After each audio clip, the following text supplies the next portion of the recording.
The president wrap up some comments. I believe he talked about Apple. Eamon Javers, Eamon, you know what the president was saying. What just happened?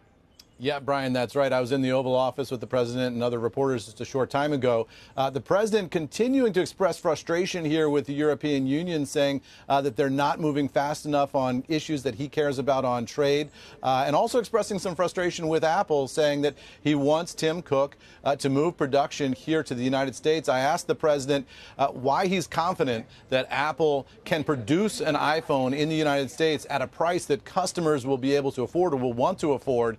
And the president reiterated his belief that that is a possible thing economically, and said with technology and computers the way they are, Apple should be able to make an economically competitive iPhone here in the United States. We've got a little bit of sound here from what the president said about Apple a short time ago in the Oval.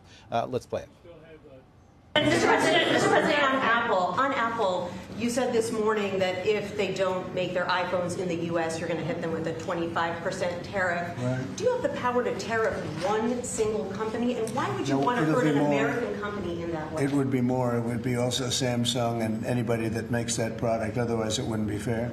So anybody that makes that product, and that'll start on, I guess, the end of June. It'll come out. I think we have that appropriately done by the end of June. So if they make that product. Now, again, when they build their plant here, there's no tariff. So they're going to be building plants here. But I had an understanding with Tim that he wouldn't be doing this. He said he's going to India to build plants. I said, that's okay to go to India, but you're not going to sell into here without tariffs.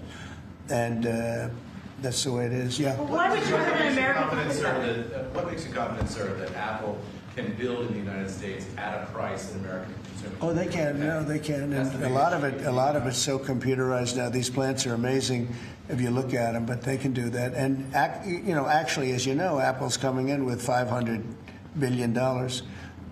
So are the chip companies. We have all of the chip companies coming in. The biggest, $500 billion, $200 billion, $250 billion they're spending. But we're talking about the iPhone now, and the iPhone, if they're going to sell it in America, I want it to be built in the United States. They're able to do that. When you say that Walmart should eat the cost. And one funny moment there, Brian, as the president was talking about iPhones, the phone on the Resolute desk in front of him rang. And he looked over and picked it up, and he said it was a congressman calling him. But he said, I asked him, was that an iPhone that just rang? He said it was. So as he's talking about iPhones, he's on the iPhone. iPhones are ubiquitous in American society and ubiquitous in the Oval Office as well, Brian.